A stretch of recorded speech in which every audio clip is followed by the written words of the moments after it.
사람들은 시행착오를 대단히 싫어하는 것 같습니다. 시행착오를 없애고 줄이고 최소화하는 것을 목표 달성의 중요한 과제로 여깁니다. 물론 시간과 자원에는 한계가 있으므로 계획 없이 무작정 발을 내디딜 수는 없는 노릇입니다. 하지만 시행착오에 대한 회피가 적절한 정도를 넘어선다면 그것은 다만 시행착오에 대한 두려움일지도 모릅니다. 처음 길을 가는 사람은 당연히 헤매기 마련이고 자신에게 맞는 길을 찾기 위해 시간을 들일 수밖에 없습니다. 그것은 반드시 치러야 할 비용 같은 것입니다. 정당한 비용을 치를 각오 없이 무엇인가를 얻으려 하면 두 가지 부작용이 생깁니다. 첫째, 결단을 내리지 못하고 우유부단한 사람이 됩니다. 완벽히 파악한 후에 움직이겠다는 말은 행동하지 않겠다는 말과 동의어입니다. 둘째, 방황이 주는 선물을 놓칩니다.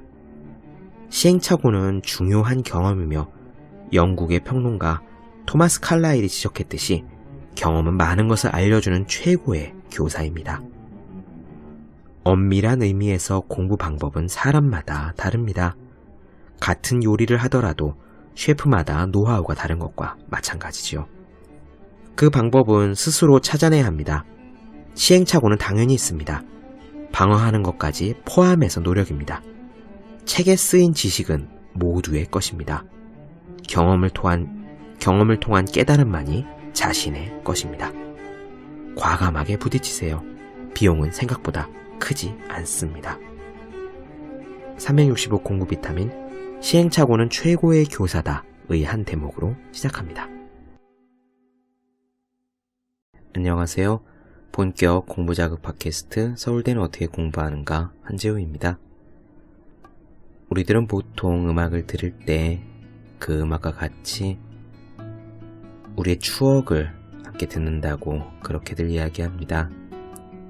음악을 처음 들었었던 순간 우리가 겪었던 어떤 특별한 경험, 그런 것들이 음악과 함께 우리 머릿속에서 저절로 떠오르게 되는 것이죠. 그래서 똑같은 음악을 듣더라도 우리들 각자가 감상하는 그 크기랄까 풍미랄까 그런 것들은 모두 다르지 않나 싶습니다. 제게는요, 음악뿐만 아니라 사실 책도 비슷한 역할을 하기도 합니다. 어떤 책들은요, 그 책을 잡으면은 처음 그 책을 만났었던 때 그 순간이랄까, 그 즈음의 일상이랄까, 혹은 그 책을 읽었을 때 내가 어디서 어떤 모습으로 있었던가 하는 것들이 함께 떠오르는 경우가 있어요. 물론 아름다운 음악만큼 마음을 휘저어 놓는 것은 아닐지라도 그렇게 오래전에 잡았던 책을 다시 만나게 되는 건 마치 앨범 속에 오래된 사진을 우연히 펼쳤다가 보게 되는 것처럼 또 다른 느낌을 주곤 합니다. 휴일에 이래저래 책장 정리를 하다가 책장 사이에서 낡은 책 한 권을 꺼냈습니다. 오래전 제가 대학교 1학년 때 읽었던 책이네요.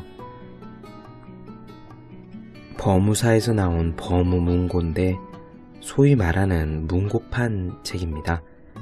손바닥만한 책이죠. 요즘도 이런 문고판 책이 있는지 팔리긴 하는지 잘 모르겠습니다. 흔히들 우리나라보다 일본이 독서시장이 크다, 출판시장이 한 10배쯤 된다, 그런 이야기를 할 때 일본은 이 문고판 시장이 많이 발달되어 있다는 그런 이야기들을 해요. 여전히 대형 출판사들에서 문고판 책들이 계속 나오고 있고, 또 그런 문고판 책들을 수집하려는 사람들이 여전히 있다고 합니다. 우리나라는 글쎄요, 문고판 책들은 많이 명맥이 끊어졌죠. 책 자체를 잘 읽지 않는 그런 시대이기도 하고요. 어쨌든 이 범우사에서 나온 범우문고, 책들을 제가 몇 권 가지고 있는 것은 옛날 대학교 1학년 때의 추억입니다. 그때 저는 주중에는 기숙사에 살고요. 주말마다 고향으로 가서 근처에서 과외를 했더랬어요. 그래서 금요일 오후만 되면 학교에서 집까지 한 2시간 조금 더 걸리는 거리였는데, 주말 동안 보아야 할 책들이랄까, 과외해야 될 문제집들이랄까, 그런 것들을 책가방에 하나 가득 싸가지고 집으로 향했더랬습니다. 그 학교에서 집으로 향하는 2시간 조금 넘는 그 동안에요, 제가 저 나름의 아주 작은 사치를 부렸었어요. 사실 학교에서 집까지 가는 가장 값이 싼 코스는 지하철을 타고 마을버스를 타고 그리고 시내버스를 타고 가는 길입니다. 그런데요, 그때 왠지 집에 갈 때 조금 더 여유롭게 가고 싶더라고요. 매주 주말을 과외하러 집에 가는 것이 아니라 소풍 가는 느낌처럼 그렇게 만들고 싶었었나봐요. 그래서 학교 앞에서 출발하는, 요즘으로 치면은 빨간색 광역버스를 탔더랬습니다. 버스비가 일반 버스나 지하철보다는 조금 더 비쌌어요. 그 버스를 타고 맨 앞자리에 앉아서 집 근처까지 편안하게 갔었습니다. 그리고 또 한 가지, 그렇게 2시간 가까이 이동하는 동안에 차 안에서 읽을 책을 한 권씩 샀습니다. 그렇게 만나게 된 게 이 법무사에서 나온 문고판 책자였어요. 손바닥만한 책자, 그리고 두께는 뭐랄까, 피자 한 조각 두께만큼도 안 되거든요. 씬 피자 정도 될까요? 그렇게 얇은 책 한 권을 사면은 버스에 타서 맨 앞자리에 앉아서 한 장 한 장 넘겨가며 읽는 동안에 이 버스는 어느덧 저를 고향 근처에다가 데려다 놓곤 했습니다. 지금 뒷표지를 보니 값이 2,000원이라고 써있네요. 2,000원 밖에 안 하는 이 작은 문고판 책자 한 권, 그리고 빨간색 광역버스의 맨 앞자리, 대학교 1학년 때 제가 매주 주말 저 자신을 위해 부렸던 아주 약간의 사치이자 소소한 취향이었던 것 같습니다. 그때 보았던 책을 제가 책장에서 발견한 거예요. 이런저런 책들을 읽었었는데 이거는 만해 한용운 선생님이 지은 명사심리라고요. 한용운 선생님 수필 모음집입니다. 20살 때 저는 이게 법대생이라 그랬는지 아니면 애늙은이 스타일이라 그랬는지 한자가 많고 딱딱한 글씨가 가득한 이 한용운 선생님 수필집을 무척이나 좋아했었습니다. 그래서 읽고 또 읽고 했던 기억이 나네요. 오랜만에 이 책을 만나게 되어서 여기 얇은 수필집 중에서 제가 가장 좋아했던 짧은 수필 한 편을 나누어 드리겠습니다. 제목은 역경과 순경입니다. 어려움이 닥쳤을 때 그 역경, 그리고 그 역경이란 말의 정반대의 뜻을 지닌 순경입니다. 한자로 된 옛 말들, 그리고 고사성어 같은 말들이 덜어 있어서 제가 지금 말로 풀어서 읽어드리도록 그렇게 하겠습니다. 그럼 시작할게요.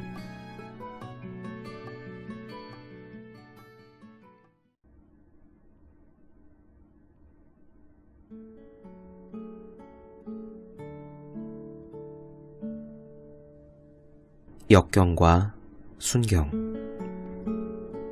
역경이라는 것은 자기의 마음대로 되지 않는 것을 이름이요, 순경이라는 것은 마음대로 되는 것을 말함이니, 사람들은 역경에서 울고 순경에서 웃는 것이거니와 역경과 순경에는 일정한 표준이 있는 것이 아니다.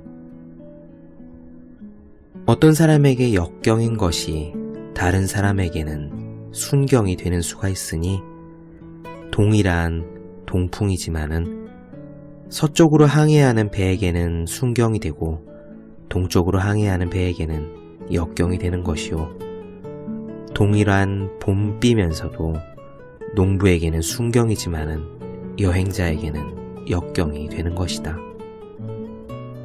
그러나 동쪽으로 항해하는 자가 동풍의 순경을 따라서 도로 서쪽으로 머리를 틀 수는 없는 일이요. 여행하는 자가 봄비를 따라서 농사일에 종사할 수는 없는 일이니 그것은 전진의 목적이 다른 까닭이다. 사람은 부평초가 아니어서 바람 부는 대로 물결 치는 대로 순경만을 쫓아서 사는 것은 아니다. 사람은 인생관을 따라서 취미를 따라서 하루의 진로 혹은 100년의 목적이 있으니 오로지 그 목적을 향하여 전진하는 일이 있을 뿐이다. 앞쪽에 펼쳐지는 경치의 순경과 역경은 목적의 방향과는 무관하다. 목적을 위해서 정당하게 흔들리거나 굽힘이 없는 인물은 순경을 만난다고 좋아 기뻐 날뛰면서 추가적인 속력을 가하는 것도 아니지만은 역경을 만난다고 놀라 움츠러들면서 방향을 고치는 것도 아니다. 그뿐 아니라 사람은 진로에서만 역경이 있는 것이 아니오 퇴로에도 역경이 있으니 가다가 돌아서고 보면 퇴로가 다시 진로가 되는 까닭이다. 역경을 피하는 사람으로서 진로에서 역경을 피하여 돌아섰다가 퇴로에서 역경을 만나면 그때는 어디로 갈 것인가? 하늘로 솟는다고 해도 구름과 안개와 천둥벼락과 같은 역경이 있고 땅속으로 파고든다고 해도 암석층과 화산맥 등의 역경이 있으니 과연 어디로 도망갈 것인가? 그뿐 아니라 역경을 피해서 순경만을 따라서 이리저리 바쁘게 움직이는 주견이 없는 무리들에게 역경만 아니라 소위 말하는 순경도 갑자기 역경으로 변할 수 있다. 그러므로 사람은 마땅히 역경을 정복하고 순경으로 장엄하게 나아가야 한다. 사람은 물고기나 거북의 무리가 아니지만 잠수함으로 해저를 정복하고 사람은 날개와 깃털이 없으나 비행기로 하늘을 정복하니 용기 있는 자와 지혜로운 자의 앞에는 역경이 없는 것이다. 조달은 석가열애의 형제로서 세세생생 내내 석가열애와는 정반대의 행동을 취하여서 얼음과 수처럼 먼 사이가 되었다. 그런데 석가모니의 시대에 조달이 역시 부처님의 법을 비방하다가 지옥에 떨어진 일이 있었다. 그리하여 조달이 지옥에서 끝없는 고초를 받고 있는데 석가가 그의 제자 아난을 보내 조달에게 석가 세존의 위로하는 자비의 명을 전했다. 그때 조달이 이렇게 말했다. 석가열애의 천국보다 여기 지옥이 낫다.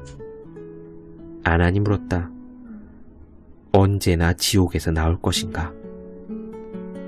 조달은 대답했다. 석가열애가 지옥에 들어와 보아야 내가 나가겠다. 석가열애는 3계의 대도사요 사생의 자비로운 아버지이신데 지옥에 들어오실 시간이 있을까? 그러자 조달은 이렇게 답했다. 석가열애가 지옥에 들어오실 시간이 없으면 내가 지옥에서 나갈 시간도 없겠지. 조달을 일컬어 역화보살이라 한다. 순경과 역경은 다를지언정 인격에 있어서는 조달이 석가열애에 못하지 아니한 것이다.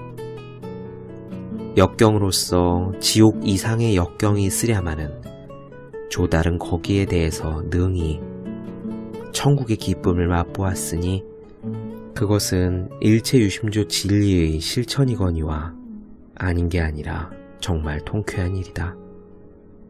사람으로서 석가열애가 못 될진데 차라리 조달이라도 되어야 되지 않겠는가. 아침에는 구름을 따르고 저녁에는 비를 따르는 기회주의자들. 인생으로서 그들은 정말 가련하지 아니한가. 역경이라는 것은 겁슬내는 자들의 눈에 보이는 신기루일 뿐이다. 그러므로 그것을 겁내하는 것이 어찌 스스로 부끄럽고 우스운 일이 아니랴. 일예 제 안에 공화난추라. 한번 눈에 티끌이 들면 온 세상에 어지러이 꽃잎이 흩날리는 것처럼 보이나니 모름지기 눈을 깨끗이 씻고 세상을 볼 일이다.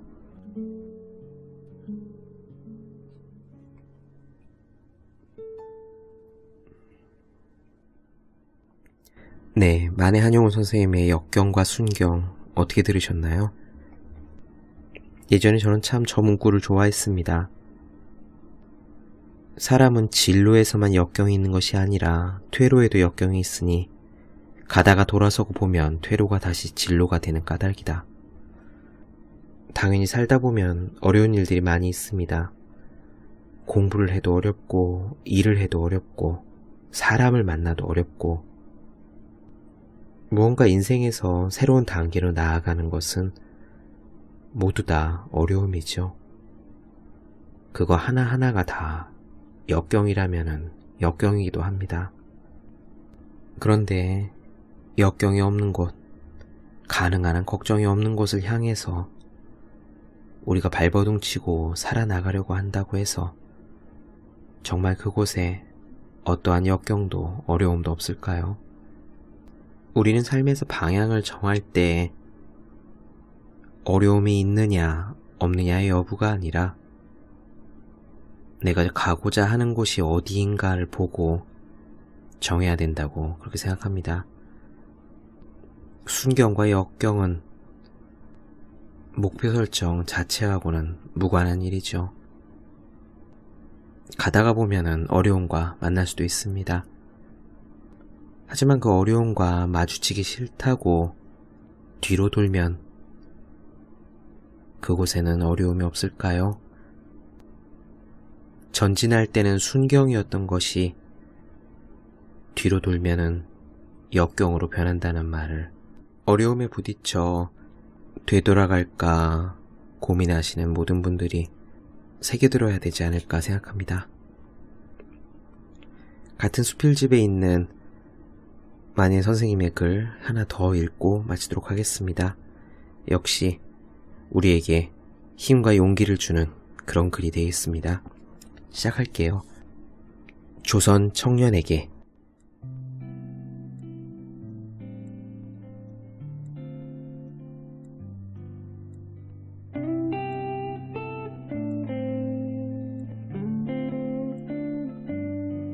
새해를 맞이하면서 조선 청년에게 몇 마디 말을 붙이게 되는 것도 한때의 기회라면 기회다. 그러한 말을 하려고 생각할 때에는 할 말이 하도 많아서 이루 다 할 수가 없을 것 같더니 글로 쓰려고 붓을 들어보니 다시 말이 별로 없다. 그래서 나의 말은 거칠고 짧다. 여기에서 특별한 의미를 찾으려는 것보다 한 줄기의 정곡으로 알려준다면 좋을 것이다. 그러나 독자 여러분은 거친 말을 다듬어 읽고 짧은 글을 길게 볼 수도 있을 것이다. 지금의 우리들은 이심전심이 서로 상승되는 까닭이다. 다시 말하면 괴로운 형식으로 표현되는 거친 말과 짧은 글을 독자의 가슴속 깊은 곳으로부터 다듬어 보고 길게 읽을 수가 있다는 말이다. 이것이 우리들의 고통이 되는 동시에 따라서 흥미가 되는 것이라고 말하는지도 모르겠다. 현대 조선 청년을 가리켜 불운아라고 말하는 사람이 있다면 그것은 누구냐? 어리석은 촌부의 말이 아니면 근시안적인 사람들의 소견일 것이다. 지금의 조선 청년의 주위를 싸고 도는 모든 환경이 거슬려 부딪혀서 하나에서 둘까지, 뒤에서 앞까지 모두가 고르지 못한 역경인 까닭에 그것을 보고서 현대의 조선 청년은 불운하라고 하는지 모른다. 그러나 그것을 가리켜 나는 어리석고 근시안적인 소견이라고 하는 것이다. 지금의 조선 청년은 시대적 행운아이다. 바꾸어 말하자면 현대는 조선 청년에게 행운을 지는 득의 시대다. 조선 청년의 주위가 모두 역경인 까닭이다. 역경을 깨치고 아름다운 낙원을 자기의 손으로 건설할 만한 기운을 만났다는 말이다.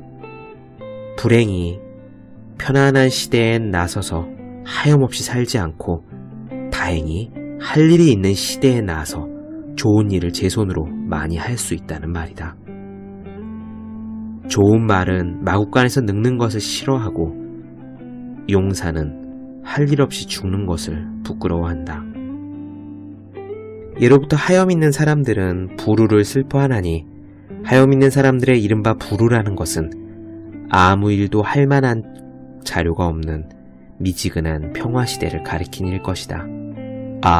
좋은 일의 자료가 되는 역경에 쌓여있는 조선 청년은 득의의 행운아일지도 모른다. 좋은 일을 하기 위하여 일정한 목표를 바라고 나아갈 뿐이다. 인생은 좋은 표준을 세우고 자동적으로 고결하게 진행하는 것이 가장 귀한 것이다. 그러므로 나의 표준을 바라고 나아가면은 앞에 지장이 없고 뒤에 마가 없는 것이다. 가다가 가지 못한다면 그것은 육체요, 정신은 아니다. 나침반은 지방과 기후의 차이를 쫓아서 지침의 방향을 고치지 않는다. 사람은 환경의 순경과 역경을 따라서 표준을 변하지 않는다. 뜻이 있다면 조개로 한강수를 말릴 수가 있고 삼태기로 백두산을 옮길 수가 있다. 이론가들의 말을 빌어서 말하면 행복이라는 결과는 곤란이라는 원인에서 나온다. 현재 누리는 복은 과거 사람들이 피와 땀의 대가다. 그렇다면 후대 우리의 자손들에게 행복의 유산을 끼쳐주기 위하여 피와 땀을 흘리게 되는 현대의 조선 청년은 행운하다. 나는 구구한 이론을 많이 쓰기는 싫다. 다시 말하면 독자 여러분의 눈으로 볼만한 글을 많이 쓰기는 싫다.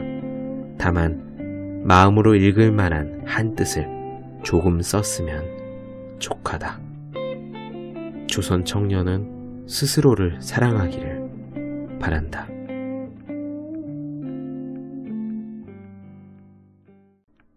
네, 본격 공부자극 팟캐스트 서울대는 어떻게 공부하는가? 오늘은 만해 한용운 선생님의 글을 함께 나누어 보았습니다. 일기예보를 보니 이제 날씨가 많이 풀렸다고 하는데 그래도 아직 겨울이 온전히 다 간 것은 아닙니다. 조만간 다시 한 번쯤 확 추워질 날이 있겠죠. 여러분들 부디 방심하지 마시고 따뜻하게 옷을 입으시고요. 겨울 끝까지 건강에 유의하시기 바랍니다. 네, 저는 오늘 여기까지 하겠습니다. 더 많은 이야기가 궁금하신 분들, 질문사항 있으신 분들은 제 네이버 블로그 허생의 즐거운 편지를 찾아주시기 바랍니다. 그리고 매일매일 공부하시는 분들, 그리고 여러분이 사랑하시는 분들 중에 매일매일 공부하시는 분들을 위해서 365 공부 비타민을 선물해 주시면 좋겠습니다. 저는 다음 시간에 뵐게요. 여러분 모두 열심히 공부하십시오. 저도 열심히 하겠습니다.